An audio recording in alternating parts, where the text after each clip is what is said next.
오늘 이 말씀을 통하여서 아브라함과 라합의 행함이라는 제목을 함께 하나님의 말씀을 나눠보고자 합니다. 키보드 워리어라는 말을 아십니까? 키보드 워리어.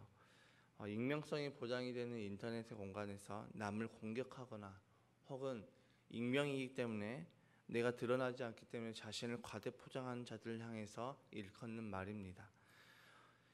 그곳은 이 인터넷 공간은 익명이다 보니까 확인할 방법이 없으니까 사람들을 무차별적으로 악플로 공격하는 사람들이 있고, 또 어떤 사람들은 스스로 자신을 굉장한 사람으로 포장을 하지만 사실 그런 실체가 없는 그런 사람들이 만들어지는 곳입니다.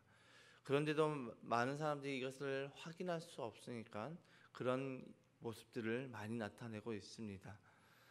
믿음에서도 이런 모습이 나타나고 있습니다. 믿음이 말로 이야기하는 것은, 믿음을 말로 표현하고 말로 이야기하는 것은 정말 쉽죠. 믿음의 사람은 이렇게 살아야 된다, 저렇게 살아야 된다. 믿음의 사람은 이래야 된다, 저래야 된다. 이렇게 정답을 이야기하는 것은 정말 쉽습니다. 그런데 정답이 아닌 그 삶을 살아가는 것이 굉장히 어렵다는 것이죠. 많은 키보드 워리어가 자신을 포장하는 것처럼 많은 믿음의 사람도 자신을 포장하는 것이 정말 쉽습니다. 그래서 그런 사람들이 많이 나타나고 있죠. 그래서 많은 사람들이 자기가 만든 그 믿음의 포장에 속는 경우가 많이 있습니다. 나의 삶에 행함이 없어도 나는 잘 믿는 것이라고 생각하고 남을 정죄하고 비판하고 또 판단하는 경우가 많이 있죠. 내 삶 가운데 행함이 없어도 나는 교회를 잘 다니기 때문에, 혹은 나는 예배를 잘 드리기 때문에, 혹은 나는 남들보다 기도를 많이 하기 때문에 나는 믿음이 많다라고, 나는 내 믿음이 좋다라고 생각하는 경우가 많습니다. 그래서 수많은 사람들에게 믿음의 조언을 한다고 하면서 그 믿음의 조언은 정말 믿음의 조언이 아니라 자기를 그 상대방을 정죄하고 판단하고 비판하면서 본인을 높이는 경우가 많이 있습니다. 우리가 그토록 율법적인 신앙을 가졌다라고 비판을 했던 이 바리새인들은 적어도 종교적인 열심이 있었습니다. 즉 율법의 행위는 있었다라는 것이죠. 그런데 오늘날 수많은 그리스도인들이, 수많은 믿음의 사람들이 율법의 행위조차도 없이 말로만 믿음을 이야기하며 말로만 믿음의 사람이라고 하는 경우가 많이 있습니다. 어떤 면에서 보면 이게 너무나도 극단적인 얘기긴 하지만은 말로만 믿음을 이야기하는 사람과 종교적인 그 열심을 냈던 바리새인들과 누가 더 낫냐라는 그 질문을 던진다면 저는 참 어려울 것 같습니다. 여기에 대한 그 대답은 저도 참 어려울 것 같은데, 그나마 그 중에서 굳이 한 사람을 뽑으라고 한다면은 그래도 종교적인 열심이 있는 사람이 더 나을 거라고 생각합니다. 왜냐하면 아무것도 하지 않으면서 믿음을 이야기하면서 믿음으로 상대방을 정죄하고 판단하는 것은 어떻게 보면 바리새인들보다 더 악한 모습이기 때문이죠. 야고보서가 기록된 당시에도 그런 사람들이 많이 있었습니다. 이 바울의 이신칭의를 왜곡하여서 행함은 구원과 상관이 없다는 것으로 생각하는 사람들이 많았습니다. 그래서 그들은 철저하게 믿음과 행함을 따로 구분했죠. 믿기만 하면 돼라고 하면서 행함에 대해서는 전혀 생각하지 않았습니다. 그러나 사실 믿음과 행함은 논리적으로는 구분이 가능합니다. 그다음에 믿음과 행함은 우리의 말의 표현으로 구분이 가능하지만 실제적으로 믿음과 행함을 구분할 수는 없습니다. 분리할 수가 없다는 것이죠. 물의 원소 기호는 우리가 H2O라고 이야기를 합니다. H라는 수소 2개와 또 산소 기호인 O, 그러니까 수소 2개와 산소 1개가 합쳐져서 물이 되었다라고 우리는 논리적으로 이것을 설명할 수 있습니다. 그런데 실제로 물을 이렇게 분리하는 것은 불가능합니다. 수소 2개와 산소 1개로 물을 분리하는 것은 불가능하다는 것이죠. 논리적으로는 그것이 H2O라는 것이 이야기가 되지만 이것을 분리하는 것이 불가능합니다. 믿음과 행함도 마찬가지입니다. 우리의 말로 믿음과 행함을 따로 이야기는 할 수 있지만 믿음과 행함은 실제로 우리의 믿음 가운데 따로 분리할 수는 없다는 것이죠. 즉 믿음이 있으면 행함은 당연하게 따라온다는 것입니다. 우리의 삶에서 행함이 당연하게 나타난다는 것이죠. 행함을 우리는 열매라고도 표현할 수 있습니다. 믿음이 있는 사람은 믿음에 합당한 열매를 맺게 되어 있습니다. 믿음이 있는 사람은 믿음의 모습이, 믿음의 열매가 나타난다는 것이죠. 믿음을 심으면 믿음의 열매가 나타납니다. 우리가 사과나무를 심으면 사과가 맺듯이 믿음도 마찬가지죠. 믿음을 심으면 믿음의 열매, 즉 성령의 열매가 우리 삶 가운데서 나타나는 것이죠. 그 열매는 우리의 삶의 변화로 이어지게 됩니다. 그 대표적인 예로 오늘 야고보 사도는 아브라함과 라합의 이야기를 하고 있습니다. 야고보 사도는 20절의 말씀에 허탄한 사람이여 라고 이야기를 하면서 당신들이 이야기하는 그 믿음에 행함이 없는 믿음은 쓸모없는 믿음이라는 것을 알고 싶습니까? 라고 질문을 던지면서 아브라함의 이야기를 이어서 가고 있죠. 아브라함은 100세 때 아들 이삭을 낳았습니다. 여러분 100세 때 아들 이삭을 낳았다고 생각해 보십시오. 얼마나 예쁘겠습니까? 눈에 넣어도 안 아플 정도로 예뻐했습니다. 어느 정도 그가 예뻐했냐면 아들 이삭을 낳고 나서 13년간 하나님과의 대화가 멈춰져 있습니다. 하나님과의 그 아브라함의 행적이 멈춰져 있습니다. 13년 동안의 그 아브라함의 행적이 멈춰져 있다는 것이죠. 이삭을 낳고 13년간 아브라함은 하나님이 아닌 이삭에게 마음을 빼앗겼음을 우리에게 간접적으로 보여주는 장면이기도 합니다.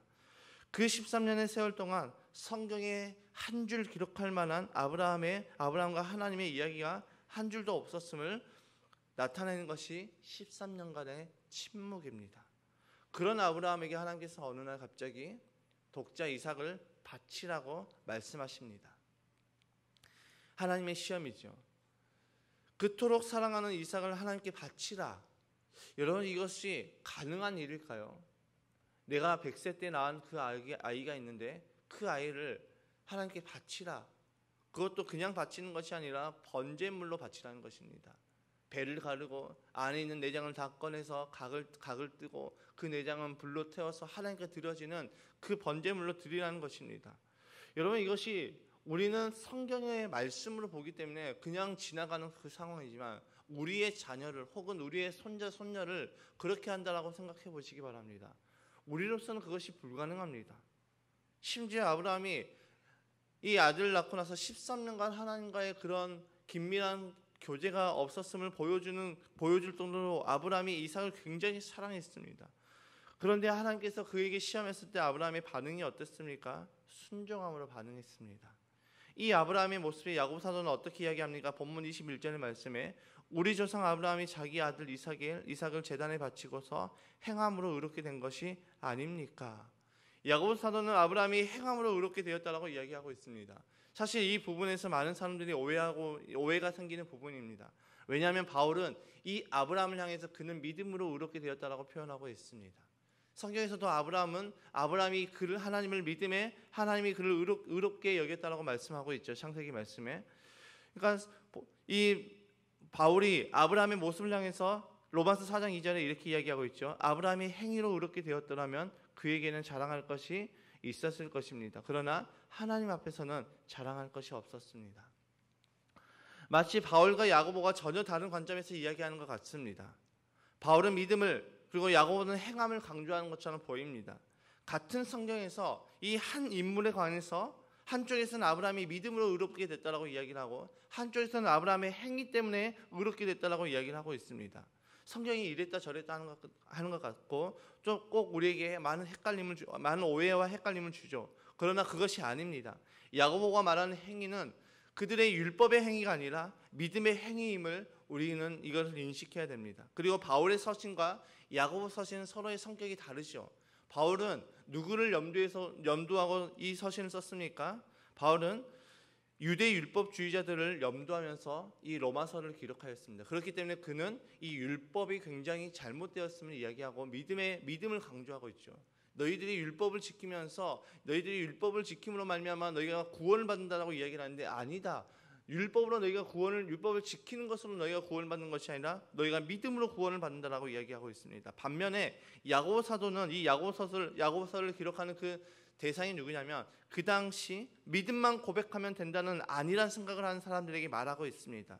그러니까 수신 대상자가 이렇게 다르니까 다른 관점에서 이야기할 뿐 모두 믿음으로 의롭게 됨을 말하고 있죠. 야고보 사도는 그래 너희들이 말하는 그 믿음을 가지면은 믿음과 행함은 따로 구분할 수 없기 때문에 믿음에 따른 행함은 당연하게 나타나는 거야. 너희들이 말하는 그 믿음의 행함이 무엇이냐? 그것을 나에게 보여달라는 것이죠. 그것이 그러면서 이제 아브라함의 이야기를 하면서 아브라함은 믿음 때문에 그가 이 행함을 할 수 있었다라고 이야기하고 있습니다. 다시 한번 아브라함의 이야기로 가보겠습니다. 그렇게 사랑하고 하나님과의 관계마저 소홀해질 정도로 마음을 빼앗긴 그 아브라함이 이삭을 어떻게 바칠 수 있었습니까? 아브라함이 하나님을 믿는 믿음이 그의 가치관과 그의 우선순위를 바꿔버린 것이죠. 아브라함의 삶의 중심을 바꾼 것입니다. 아브라함의 삶의 모습을 바꿨습니다. 하나님을 온전히 신뢰하고 믿음으로 순종해서 하나님께 바칠 수 있게 아브라함의 모습을 바꿨던 것이죠. 이삭에게 빼앗겼던 그 마음이 점차 하나님을 향하여서 나아가도록 그 아브라함의 믿음이 아브라함의 모습을 바꿨다라는 것입니다. 그의 우선순위가 빼앗겼던 그의 삶의 모습을 그 아브라함의 믿음을 통하여서 변화되었다는 것이죠. 믿음에 합당한 행함이 아브라함에게 나타났다는 것을 말하고 있습니다. 두 번째로 언급된 사람이 라합입니다. 여러분, 라합은 어떤 사람입니까? 본문에서는 창녀라고 표현이 되어 있습니다. 창녀의 목적은 창녀는 어떤 사람입니까? 자신의 몸을 팔아서 자신의 생계를 유지하는 사람들을 일컫는 말이죠. 그러니까 창녀의 목적은 자신이 그 몸을 팔아서라도 생계를 유지하는 것, 거기에 이제 목적이 있습니다. 그러던 어느 날 자신의 집에 정탐꾼이 찾아옵니다. 여리고성에 있는 이 라합의 입장에서 한번 생각해 봅시다. 자신의 집에 정탐꾼 2명이 찾아왔습니다. 그런데 그 여리고성에 있는 그 성주가 그 사람들을 굉장히 정탐꾼들을 찾고 있습니다. 일생일대의 기회 아닙니까?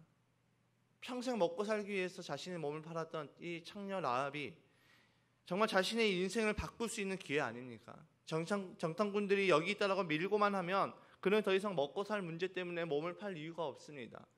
그 성주가 그 공을 인정해줘서 많은 그런 상금을 줄 것이고, 그는 이제 자신의 인생에서 이제 정말 떵떵거리면서 호화롭게 살 수 있는 그 절호의 기회가 그에게 찾아왔습니다. 그것도 자기가 노력해서가 아니라 어느 날 갑자기 정탐꾼들이 찾아오면서 호박이 넝쿨째 자기에게 들어온 것이죠. 그런데 라합이 어떻게 합니까? 정탐꾼들을 숨겨줍니다. 왜 그랬을까요? 그녀는 하나님을 믿었고 또 하나님께서 그 여리고성을 하나님의 백성들에게 주셨다라고 믿었기 때문에 그 라합은 정탐꾼들을 숨겨주었던 것입니다. 자신의 당장의 눈앞의 승계보다 자신의 성공, 자신의 호화로운 그 삶보다 하나님의 일하심을 믿고 그들을 숨겨주었던 라합의 모습을 우리에게 보여주고 있습니다.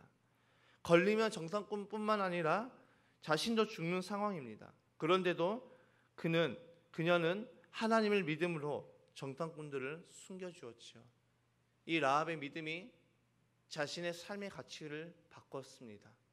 내 인생이 먹고 사는 문제로 끝나는 인생이 아니라, 먹고 사는 인생으로 끝나는 것이 아니라 나의 그 작은 용기와 성김과 헌신을 할 수 있게끔 라합의 믿음이 그렇게 라합의 모습을 바꿔버린 것입니다. 라합의 믿음이 라합의 그 삶의 가치관과 방향성을 바꾸었지요. 더 이상 나는 창녀로서의 삶이 아니라 이제는 하나님 나라의 백성이 되고 싶다는 그 갈망함이 생겼다라는 것입니다. 야고보 사도는 믿음만 강조하는 자들에게 이렇게 말하고 있습니다. 24절의 말씀에 여러분이 아는 대로 사람은 행함으로 의롭게 되는 것이지 믿음으로만 되는 것이 아닙니다. 여러분, 이 말씀을 우리가 잘못 이해하게 되면 야고보 사도는 굉장히 율법주의자처럼 보여지게 됩니다. 행위론자처럼 보여지게 됩니다. 그런데 그것이 아니죠. 믿음은 행함으로 나타나고 그 행함을 통하여서 우리의 믿음이 증명이 되고 그로 인하여서 우리가 의로워짐을 말하고 있습니다. 야고보 사도가 믿음으로만 우리가 의로워지는 것이 아니라 행함으로 의롭게 된다는 것은 참된 믿음만이 우리를 의롭게 된다라고 이야기하고 있는 것입니다. 참된 믿음은 곧 행함이 동반된다는 것이죠. 그래서 우리가 오늘 찬송가로 고백했던 것처럼 내가 예수를 믿고서 새 사람 되어서 변화되었음을 고백하는 것, 그것이 내가 예수를 믿었다는 믿음의 증거라는 것이죠. 내가 예수를 믿고 구원받았다는 증거는 다른 것이 아닌 내 삶의 변화라는 것입니다. 믿음의 행함이죠. 야고보 사도는 오늘 본문을 마무리 지으면서 이렇게 말하고 있습니다. 영혼이 없는 몸이 죽은 것과 같이 행함이 없는 믿음은 죽은 것입니다. 이 영혼이 없는 이 영혼이 없는이라는 이 단어의 원어의 의미는 호흡이 없는을 뜻하고 있습니다. 호흡이 없다는 것을 뜻하고 있습니다. 여러분, 사람에게 호흡이 없다, 이것은 무엇을 의미합니까? 그 사람이 죽었음을 말하고 있습니다. 야고보서는 이 단어를 믿음에 그대로 사용하고 있습니다. 믿음에도 호흡이 없으면 죽은 믿음이라고 이야기합니다. 야고보 사도가 말하는 호흡이 무엇입니까? 바로 행함이지요. 행함이 없는 믿음은 죽은 믿음이라고 강하게 우리에게 이야기하고 있습니다. 제가 서두에 말했던 이 키보드 워리어는 자신을 위대하게 높이기 위해서 실체 없는 사람을 만들어냅니다. 그는 인터넷에서 수많은 사람들을 정죄하고 비판하고 또 욕을 합니다. 자신의 모습이 드러나지 않았기 때문에 그는 늘 정답만을 이야기합니다. 에이, 이래야지, 대통령이 이래야지, 사회가 이래야지, 정치가 이래야지, 수많은 이야기를 얘기합니다. 공인들은 이렇게 살아가야지. 그런데 정말 특징은 그렇게 말하는 사람치고 그렇게 살아가는 사람이 없다라는 것이죠. 우리에게 도덕적인 윤리적인 것을 강조하면서 그렇게 살아가는 사람이 없다라는 것입니다. 믿음의 행함이 없으면 우리는 실체 없는 믿음을 만들어내게 됩니다. 믿음의 사람은 이래야지, 믿음의 사람은 저래야지, 하나님의 사람은 이런 모습으로 살아가야지, 하나님의 사람은 이렇게 해야지 라고 이야기하는 사람치고 그렇게 행하는 사람은 거의 없다는 것입니다. 오늘 야고보 사도는 아브라함과 라합의 예를 들면서 그들의 믿음이 그런 행함을 나타냈다고 이야기하고 있습니다. 아브라함이 이삭을 바칠 수 있는 그 행함으로 나타낼 수 있는 이유, 라합이 정탐꾼들을 숨겨줄 수 있었던 그 이유, 거기에는 그들의 믿음이 원동력이 되었다고 말하고 있습니다. 여러분, 우리의 믿음의 행함이 무엇입니까? 내가 예수를 믿고서 새 사람이 되었다는 증거가 무엇입니까? 내가 성령을 받아서 성령의 사람이 되었다는 증거가 무엇입니까? 바로 우리의 삶의 변화입니다. 성령의 사람은 신비한 능력이 나타나는 사람만을 말하는 것이 아닙니다. 신비한 능력이 나타나도 그 사람에게서 우리가 그 사람은 성령의 사람이라고 우리는 단정 지을 수가 없습니다. 삶의 변화가 없고 늘 주변에서 트러블 메이커를 일으키고 늘 주변의 사람들에게 상처를 주는 사람들에게 신비한 능력이 나타난다고 해서 그가 성령의 사람이라고 우리는 이야기할 수 없습니다. 진짜 성령의 사람, 진짜 예수를 믿는 사람은 그 삶에 변화가 있고 그 삶에 믿음의 행함이 있다는 것입니다. 아브라함이 이삭을 너무나도 사랑했지만 그에게 믿음이 있게 되어자 그의 우선순위가 바뀌었습니다. 라합의 우선순위는 먹고 사는 것이었습니다. 그래서 몸을 팔아서라도 먹고 사는 인생을 살았습니다. 그런 그녀가 하나님을 믿음으로 이제는 그의 삶의 가치관이 바뀌어서 그가 이제는 하나님 나라의 백성이 되고자 정탐꾼들을 숨겨주었죠. 여러분, 성령께서 하시는 일은 무엇입니까? 하나님이 기뻐하신 일을 영원하게 하고 그것을 행할 능력을 주시는 그 성령의 도우심을 따라 행하는 자, 그것이 바로 성령의 일하심을 따라 살아가는 자입니다. 성령의 사람이라는 것이죠. 이 믿음의 행함은 훈련되지 않으면 불가능합니다. 내가 완벽해서 행하는 것이 아니라 성령께서 우리에게 마음에 감동을 주신 감동을 따라서 우리가 믿음으로 행할 때, 우리가 믿음의 첫걸음을 뗄 때 하나님의 역사가 일어나고 내 삶의 변화가 일어나게 되는 것입니다. 여리고성이 무너졌을 때 어떻게 무너졌습니까? 그들이 완벽해서 여리고성을 무너뜨릴 수 있었습니까? 아니지요. 성령께서 이 여호수아에게 말했던 그 명령을 따라서 그들이 믿음의 걸음을 내디뎠을 때 눈에 보이지 않았지만 이 눈에 아무 증거 아니 배워도 믿음만을 가지고서 늘 걸어갔던 그들의 믿음의 행함으로 인하여서 여리고성이 무너졌습니다. 요단강이 멈춰졌을 때 어떻게 됐습니까? 그들이 멈춰져서 건넜습니까? 아니지요. 하나님께서 여호수아에게 말씀하셨던 것처럼 말씀하셨던 그 명령을 따라서 언약궤를 맨 제사장이 믿음의 첫 걸음을 내디뎠을 때 흐르는 강가에 발을 내디뎠을 때 요단강이 멈춰섰습니다. 여러분, 그 어떤 인간도 완벽할 수가 없습니다. 오늘 본문에 나오는 아브라함도 라합도 그들은 완벽한 모습이 아니었습니다. 어떻게 보면 믿음의 관점에서 보면 그들의 모습은 굉장히 부족해 보일 수 있습니다. 그럼에도 불구하고 그들은 믿음으로 행하였을 때 하나님께서 그들의 모습을 보시고 그들의 믿음을 보시고 의롭다라고 말씀하셨습니다. 그 어떤 사람도 그 어떤 인간도 완벽한 믿음을 가질 수가 없습니다. 그러나 믿음으로 행할 때 하나님께서는 그 행함에 따라 역사하시고 그 행함에 따라서 우리의 믿음을 성장케 하십니다. 오늘도 하나님은 우리에게 완벽한 행함을 요구하시는 것이 아닙니다. 우리에게 완벽함을 요구하시지 않죠. 우리에게 믿음의 발걸음을 요구하십니다. 특별히 오늘 우리가 그 믿음의 행함을 할 수 있는 기회가 있습니다.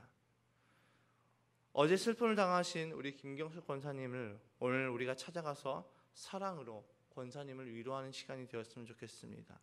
믿음의 행함의 원동력이 어제 제가 말씀을 통해서 전하였던 것처럼 사랑이죠.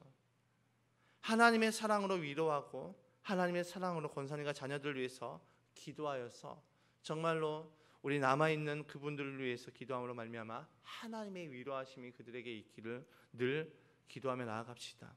주님이 우리의 행함을 기뻐하시고 의롭다 하실 것입니다.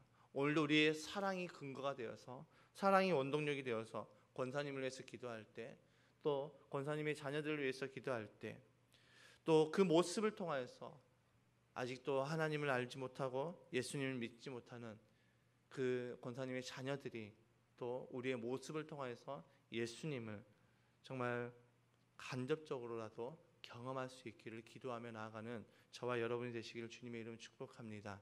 여러분, 우리의 믿음과 행함은 말로는 구분할 수 있지만 우리의 실제로는 구분할 수 없음을 인식하고 믿음에 따른 행함을 우리의 삶 가운데 믿음의 증거로 나타내는 저와 여러분의 삶이 되어서 죽은 믿음이 아니라 살아있는 믿음의 사람이 되시기를 주님의 이름으로 축복합니다.